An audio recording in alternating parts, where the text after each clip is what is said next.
네, 국정농단 진상조사단입니다. 전 단장을 맡고 있는 박범계 의원이고요. 진성준 의원, 김광진 의원이 함께했습니다.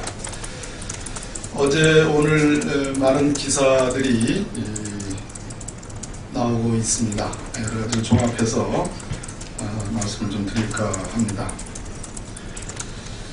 첫째는 검찰의 수사 방향에 관한 얘기입니다. 바다로 가야 될 수사가 산으로 가고 있습니다. 대통령께서 하신 가이드라인이 결정적인 원인이라고 진단합니다. 대통령께서 어제 수석비서관 회의에서 유출권에 대해서 주로 포인트를 맞춰서 말씀을 하셨습니다. 문건 유출 행위는 국기문란 행위로 정의하셨고, 내용의 진위에 관해서 조금만 확인해보면 금방 사실 여부를 알 수 있는 것이라고 단정했습니다. 또 있을 수 없는 일이라고도 말씀하셨습니다. 그 결과가 바로 어제 서울중앙지검의 사건 배당으로 드러났습니다. 서울중앙지검은 명예훼손 전담 수사부인 형사 1부의 명예훼손 사건, 출판물에 의한 명예훼손 고소 사건을 배당했습니다. 명예훼손의 성립 여부는 이 문건의 진위 여부에 달려있는 겁니다. 따라서 이 문건 내용의 진위 여부를 형사 1부에 배당한 겁니다. 우리는 대검 중수부가 없어지면서 서울중앙지검 특수부를 대검 중수부 정도로 생각하고 있습니다. 많은 국민들이 그렇게 여기고 있습니다. 최강의 특수라인에 대한 수사 신뢰가 있습니다. 그런데 특수 2부에 배당된 사건은 대통령께서 강조하신 그 문건 유출 건입니다. 검찰 관계자는 대통령의 말씀에 화답했습니다. 문건 유출은 중대범죄이므로 신속하고 철저한 수사를 다짐했다고 합니다. 예상대로 문서의 내용에 대한 진위 규명, 진실 규명은 전혀 의지가 없는 것으로 보여집니다. 두 번째입니다. 세계일보의 보도로 시작된 이번 사건, 점점 십상시 게이트로 가고 있는 느낌입니다. 아직 그렇게 진상조사단은 그렇게 단정하고 있지는 않습니다. 저희들은 매우 실무적으로, 전문적으로 접근하고 있다는 점을 말씀드리고 있으나 그렇게 가고 있는 느낌입니다. 그런데 세계일보는 조금 걱정을 덜으셔도 될 것 같습니다. 문건 유출에 대한 법리에 대해서 보고를 드리겠습니다. 대통령 기록물법도 있고 공공기록물 관리법도 있습니다.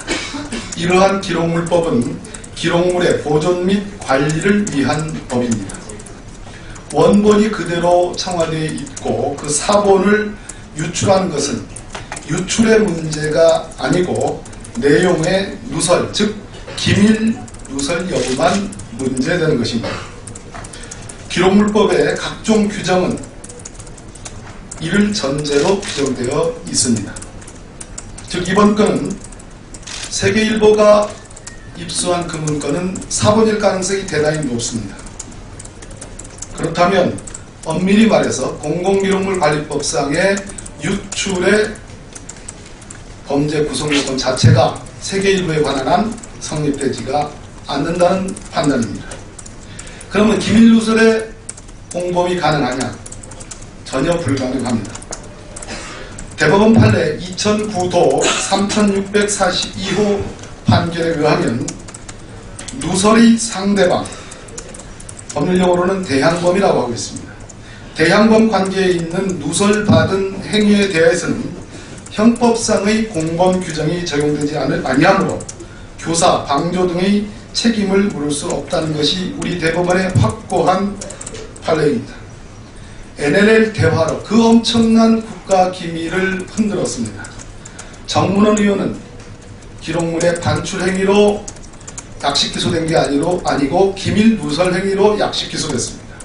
그 상대방이었던 새누리당의 김무성 대표가 무혐의 됐다는 점을 지적드립니다. 드립니다. 즉 현재 대통령이 강조하시고 검찰이 중대한 범죄로 규정해서 검찰의 사실상 모든 포화의 주포라고 할 수 있는 특수부에서 하고 있는 유출권에 대한 수사는 쓸데없는 고소와 쓸데없는 수사 의뢰에 기반한 허무한 수사로 끝날 가능성이 높다는 점을 지적드립니다.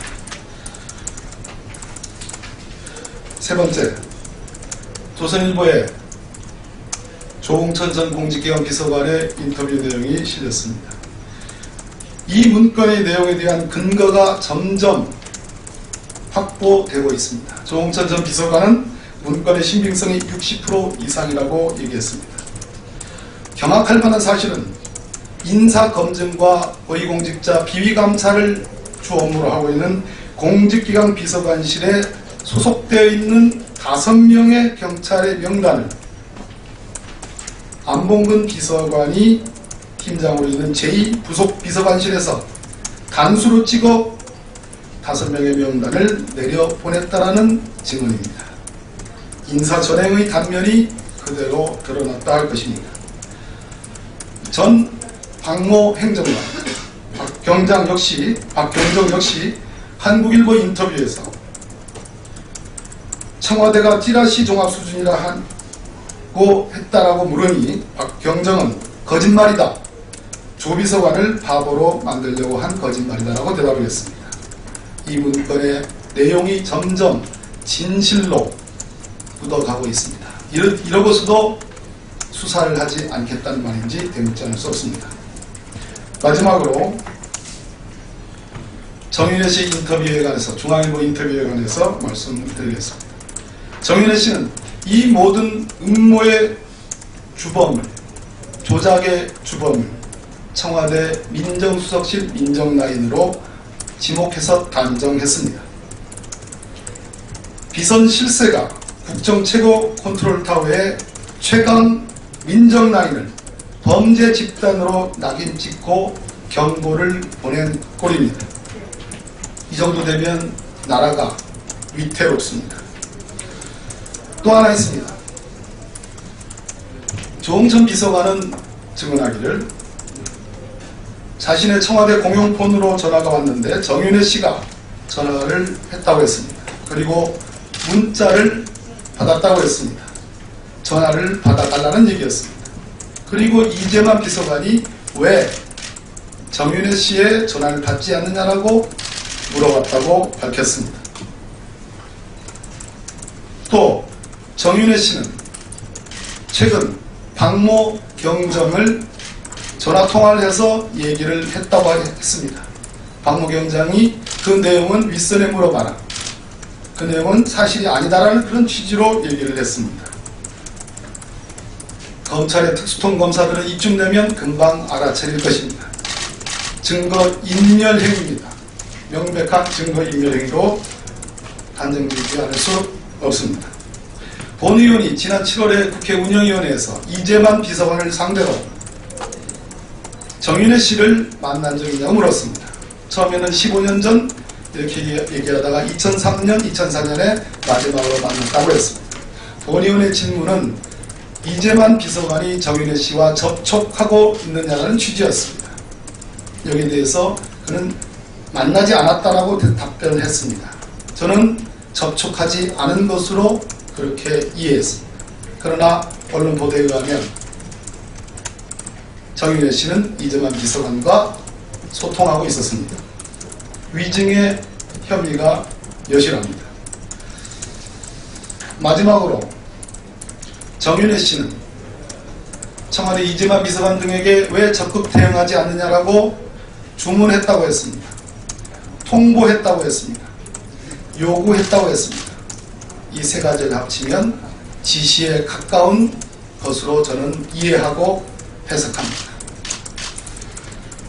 지금의 사태에 대해서 저희 진상조사단은 있을 수 없는 국정의 난맥상과 국정농단이 진행되고 있는 거 아니냐라는 의심과 의혹을 갖고 있습니다. 앞으로 더욱더 철저하게 분석하고 대응을 할 예정입니다. 우리 진성준 의원님 그리고 김광민 의원님이 마지막 마무리 발언을 해주시겠습니다.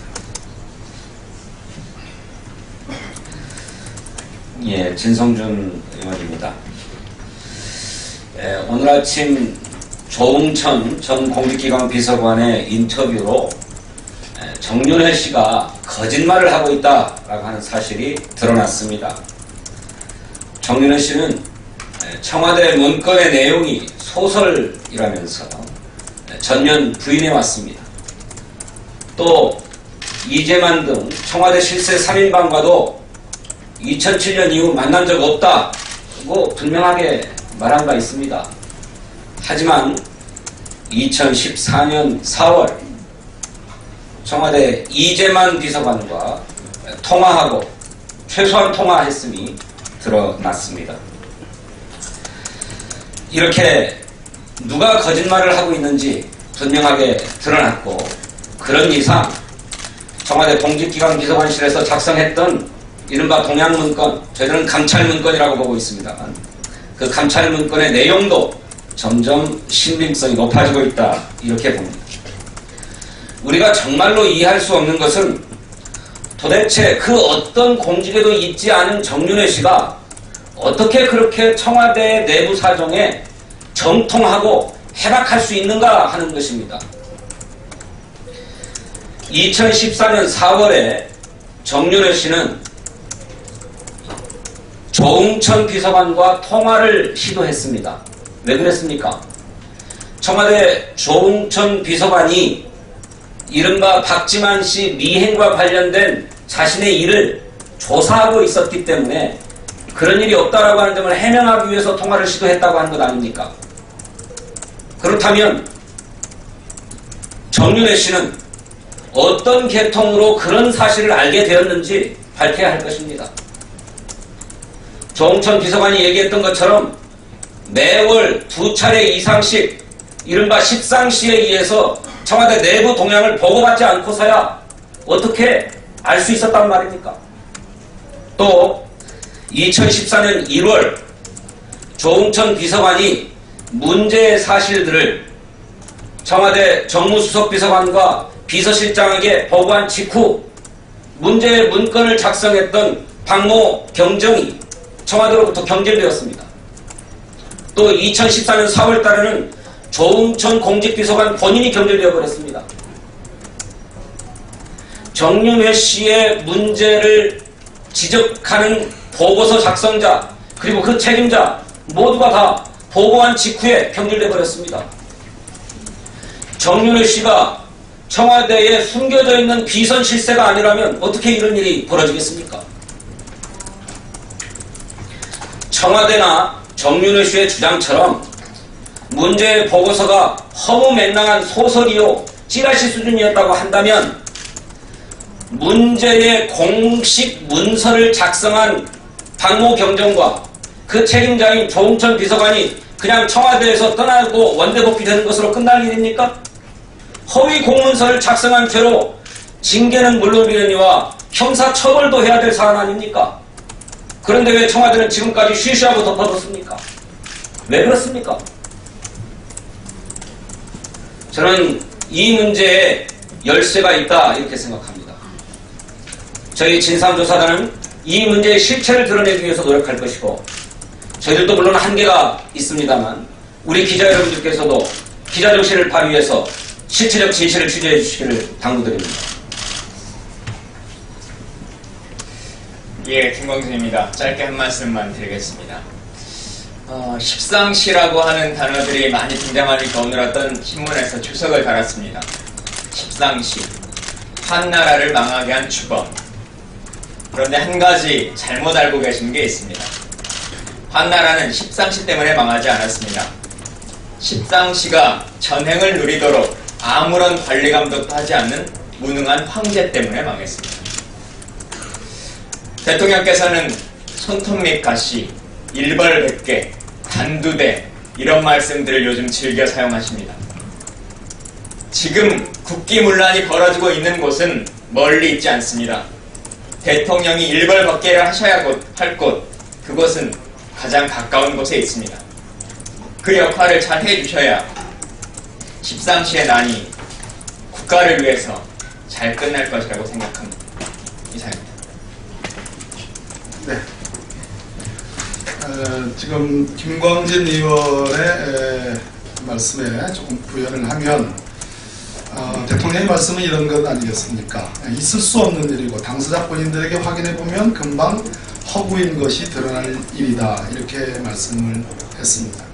그러면 그 문건을 생산한, 그리고 그 보고체계에 있었던 당의 행정관, 당의 비서관, 당의 수석비서관, 그리고 대통령 비서실장, 공공기록물로 완성하고 생산한 그 보고체계의 지휘라에 대해서 대통령은 어떤 생각을 갖고 계십니까? 문책을 하셨습니까? 조치를 취했습니까? 이 점을 김광진 의원은 지적한 것으로 보여집니다. 세계일보 관련해서 아까 문건 유출이 적용될 수 없다, 사본, 그리고 기밀누설의 공범도 될 수가 없다 라는 말씀을 드렸고, 가장 기초적으로 출판물에 의한 명예훼손으로 지금 고소했습니다. 그렇기 때문에 그렇게 출판물에 의한 명예훼손으로 한 겁니다. 그거는 청와대가 인정한 공공기록물에 기초한 보도이기 때문에 기자 여러분들 금방 아실 수 있을 겁니다.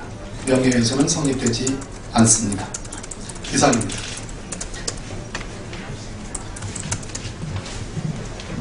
정윤회 게이트 관련해서 오늘 언론 보도들이 계속 이어지고 있는데요. 관련해서 말씀드리겠습니다.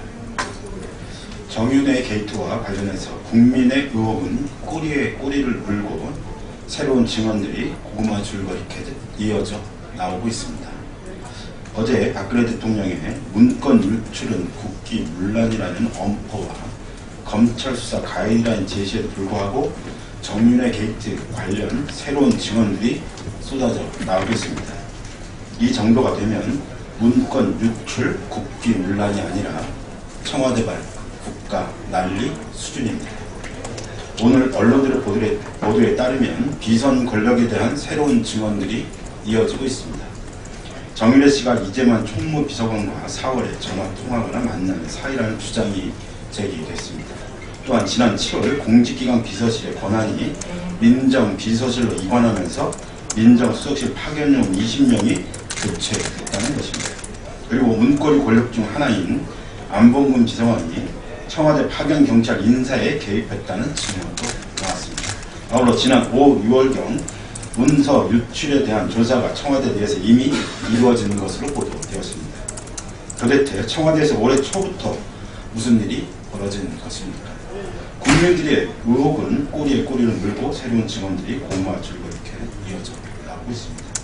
모든 의혹과 증언들이 비선실세 국정문란 의혹과 연관된 조처가 아닌지 의심하지 않을 수 없는 것들입니다. 존재하지 않는다는 비선 실세들의 만남은 도대체 무엇입니까? 파견된 사장, 경찰들이 한꺼번에 교체된 이유는 무엇이고 대통령 친인척을 담당해왔던 안 비서관이 왜 파견 경찰 인사에 개입했는지 알 수가 없습니다.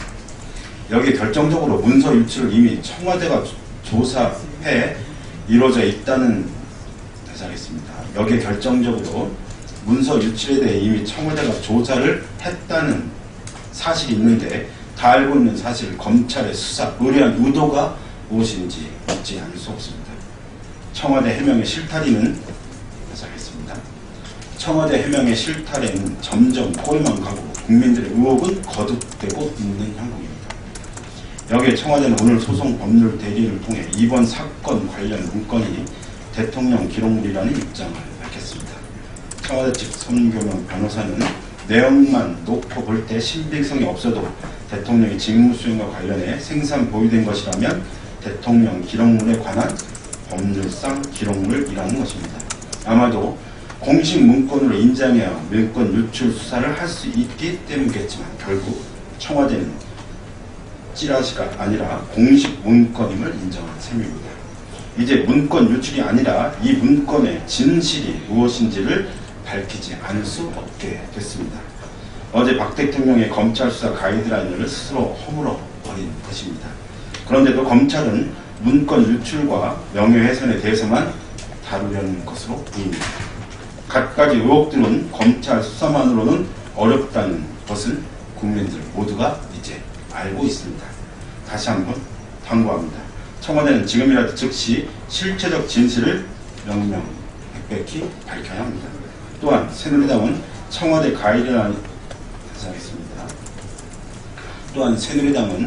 가이드라인을 앵무새처럼 읊조리지 말고 즉각 국정조사와 특검에 나서길 강력히 촉구합니다. 이상입니다. 새누리당 원내대변인 이장우입니다. 오전에 서면 브리핑 했습니다만 일부 언론사 요청에 의해서 직접 브리핑을 하도록 하겠습니다. 새정치민주연합은 사실 확인도 되지 않은 문서를 갖고 더 이상 국정 혼란을 부추겨서는 안 됩니다. 의혹만 있고 사실관계가 전혀 파악되지 않은 상황에서 새정치민주연합은 문건의 내용을 사실로 전제하고 권력 사기와 운운하며 여론몰이에 나서고 있습니다. 이미 언론의 보도를 종합해보면 문서의 내용은 모두 추측으로 일관할 뿐 정확한 사실관계는 존재하지 않습니다. 특히 문건에 등장하는 인사들이 모임을 가졌다는데 그 시간과 장소 등 정황이 전혀 구체적이지 못하고 심지어 해동 장소인 중식당 관계자 역시 이를 부인하고 있습니다. 이처럼 문건의 내용이 불확실함에도 새정치민주연합은 문건의 내용을 사실로 예단하고 검찰이 수사를 하기도 전에 국정조사와 특검을 주장하고 있는 것은 이치에 맞지 않습니다.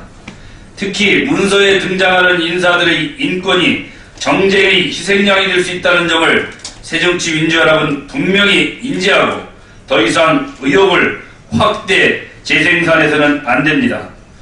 혹시 실체도 없는 문건을 공무원 연금 개혁과 사자방 국정조사와 연계해 또다시 정치적 흥정을 하려는 의도가 있는 것은 아닌지 의구심을 지울 수 없습니다. 모든 일에는 순서와 절차가 있고 또한 기본적인 과정이 있기 마련입니다.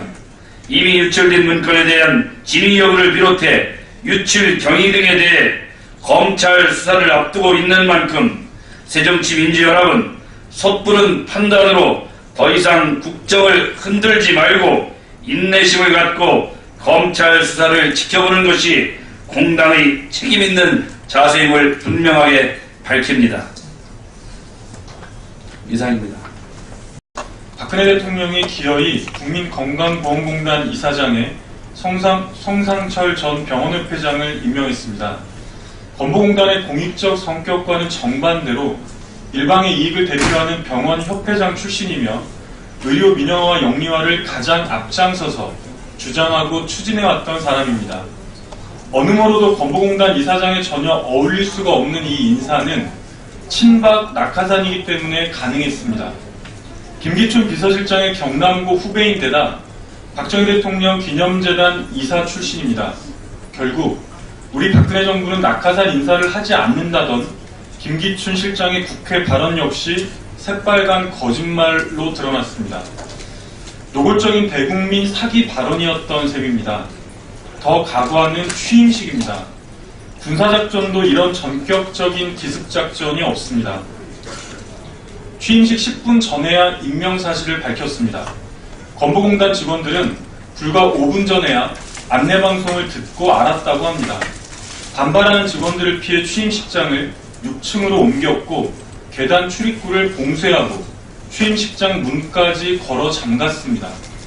대체 지금이 몇 년도입니까? 혹시 1970년대 유신 독재 시절의 코스프레라도 하겠다는 것입니까? 박근혜 대통령에게 묻겠습니다. 이것이 과연 그토록 강조했던 비정상의 정상화입니까? 누가 보더라도 비정상 중에서도 비정상입니다. 정말로 최소한의 부끄러움이라도 안다면 성상철 신임 건보공단 이사장 임명을 즉각 철회해야 합니다. 두 번째입니다. 민주노총 금속노조에 따르면 파업 노동자에 대한 손해배상 청구 규모가 지난 10년 동안 무려 9배나 늘었다고 합니다. 10년 전 사업장당 평균 11억 수준이던 것이 올해에는 무려 99억 5천만 원으로 늘어났습니다. 파업 한 번 했다가 100억 원에 가까운 손배 폭탄을 감당해야 할 지경입니다.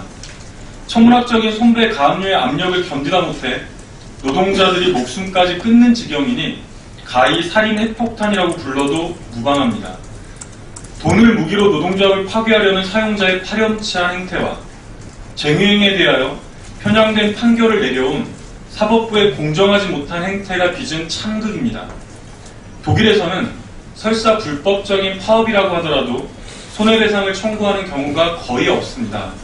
영국은 노동조합의 규모에 따라 손해배상 청구액을 제한하고 있는데 가령 10만 명 정도의 규모라면 4억 원이 한도액인 시기입니다. 현재 상황에서도 충분히 전형적인 판결을 내릴 수 있음에도 일방적으로 사용자의 편만 드는 대한민국 사법부는 부끄러움을 알아야 할 것입니다. 사법부의 맹성과 더불어 국회는 조속히 손배 가압류를 제한하는 입법 절차에 들어가야 합니다. 정리해고에 반대하는 것 또한 당연히 합법 파업으로 인정되어야 하며 구체적인 폭력이나 파괴 행위가 아닌 이상 손배 가압류는 엄격하게 제한되어야 할 것입니다. 이상입니다.